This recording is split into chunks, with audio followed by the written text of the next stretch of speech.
Samedi, à l'occasion des obsèques du prince Philippe, le Royaume-Uni tout entier était endeuillé par la disparition de celui qui a été le mari de la reine Elisabeth II depuis 1947. C'est avec un profond chagrin que la reine annonce la mort de son époux bien-aimé. C'est à 99 ans que le prince Philippe a succombé, plongeant tout le pays et la reine dans une terrible tristesse. Devant leur télévision, des millions de Britanniques ont assisté à ses obsèques. Une cérémonie retransmise à travers le monde est marquée par un cliché qui a beaucoup fait réagir, celui de la reine seule et vêtue de noir sur les bancs de l'église. L'image d'une solitude, celle de la reine d'Angleterre, image poignante. Une reine qui devrait continuer à porter du noir durant 30 jours, comme le veut la tradition lors d'un tel deuil. La cérémonie était aussi marquée par la présence du prince Harry, actuellement en très mauvais termes avec la famille royale et qui a reçu un accueil glacial. Des images qui ont fait le tour du monde. Il est prévu que le corps du prince Philippe repose désormais dans les jardins de Frogmore, à l'ouest de Londres. Et il y a un tweet de Gaëtan qui vient d'arriver en direct. Je viens de mettre TPMP, il va la faire quand son opération des yeux, Benjamin? Embrasse Guéguette, embrasse. Alors, Bertrand, merci d'être là, mon Bertrand. Bonsoir. Belle cérémonie. Qu'avez-vous pensé de cette cérémonie? On va revoir 2-3 passages. Qu'est-ce que vous en avez pensé de la cérémonie? Très belle cérémonie, émouvante en effet, Ouais, mais très marquée par le coronavirus. C'est vrai, On pourquoi? a l'impression qu'il n'y avait pas 30 invités, peut-être, mais 31, que Lord Corona s'était invité lui aussi. Parce que vous avez vu, la reine était quand même très seule, très figée. Ouais. Alors, à 14h45 exactement, a démarré le Land Rover, emportant le prince Philippe vers la chapelle. C'est lui-même qui l'avait dessiné. Ouais. Eh oui. Derrière, ses 4 enfants suivaient à pied et la reine était dans sa Bentley. Regardez. Donc en tête, vous avez la fanfare de la garde, suivie par tous les chefs militaires des forces armées britanniques. Et derrière, donc, le cortège royal. Vous observez qu'aucun des invités n'est en costume militaire. C'est normal, c'est un souhait de la reine pour ne pas faire polémique, parce que vous savez que depuis le Brexit, le prince Harry a été démis de ses titres militaires et elle ne souhaitait pas qu'il y ait des différences entre les deux frères. Et là, justement, on voit William et Harry séparés par leur cousin Peter Phillips. On les voit séparés et ils se sont parlé, Harry et William. Oui, et tout cela grâce à Kate Middleton. Exactement. Alors, on va revoir la scène, parce que c'est ça qui a marqué aussi cette cérémonie. Les mots échangés entre Harry et William. Regardez, ils sont rentrés de la chapelle au château royal à pied, ensemble. On les a vus parler, alors que leur relation n'était pas ouf en ce moment, hein. C'était pas la folie. Et Harry et William, j'ai l'impression que là, peut-être que là, c'était le moment pour se rabibocher, to rabiboching. Regardez. Harry and his brother exchanging a few words as they walk back up the hill, the chapel hill, which they know so well. Vous savez ce qu'ils se sont dit, Bertrand, ou pas? Non, la presse n'a pas réussi. Alors c'est grâce à Kate?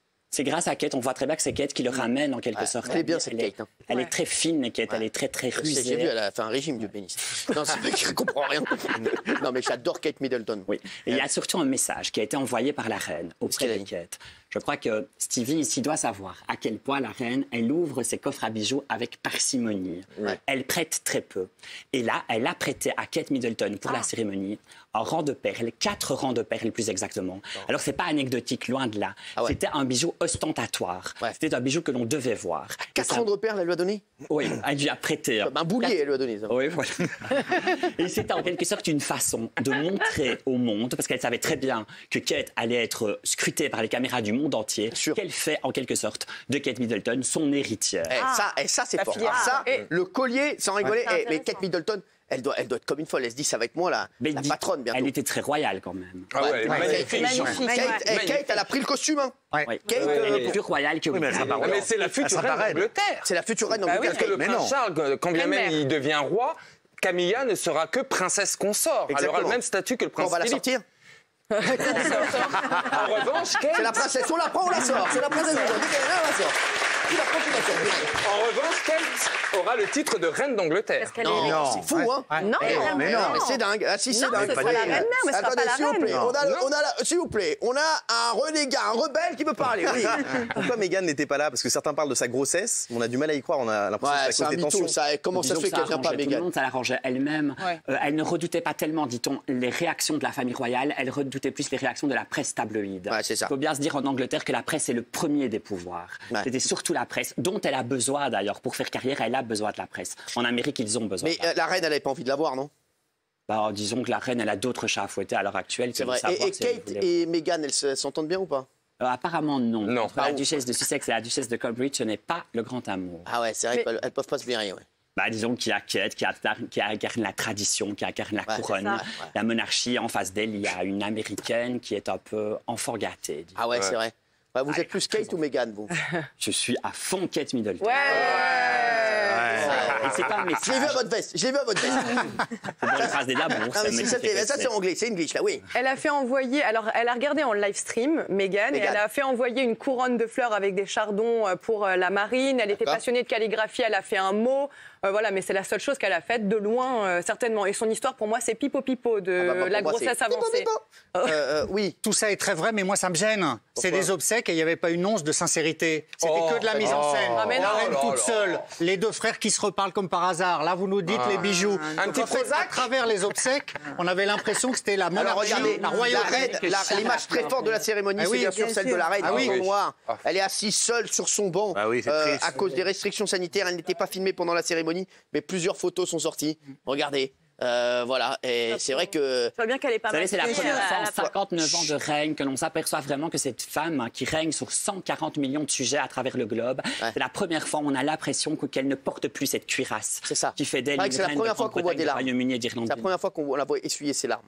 Non. Oui, elle n'a pas vraiment essuyé. Non, elle a même pas essuyé. Non, elle a déjà pleuré. Il me semble que c'était avec les enfants quand il y a eu les moments avec l'école primaire. Pour le Britannia, elle a pleuré. Et qu'est-ce qu'elle a... Non, elle n'avait pas pleuré. Je l'avais vu pleurer là. Le Britannia. Je l'ai vu pleurer. Non, je l'ai pas vu pleurer. Moi, j'ai trouvé personnellement que c'était une cérémonie absolument sublime, très émouvante, très solennelle. Ça a été suivi par 13 millions de téléspectateurs avec la BBC, 3 millions sur TF1, 2,5 millions sur France 2. C'est quand même incroyable. On n'arrête pas de nous parler de modernité, de progressisme. En fait, ça passionne les gens. Le côté archaïque comme ça, le côté vieillot de la royauté, moi, je trouve que c'est passionnant.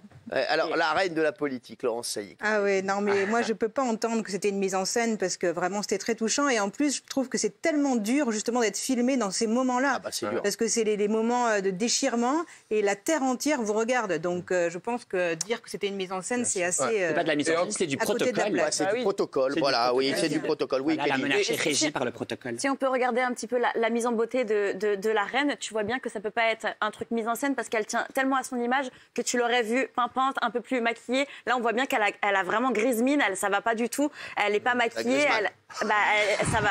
On voit très bien que c'est dans son cœur et que c'est pas triché, quoi. Je te jure, je l'ai vu, moi, je l'ai vu la reine, j'ai dit Antoine Griezmann.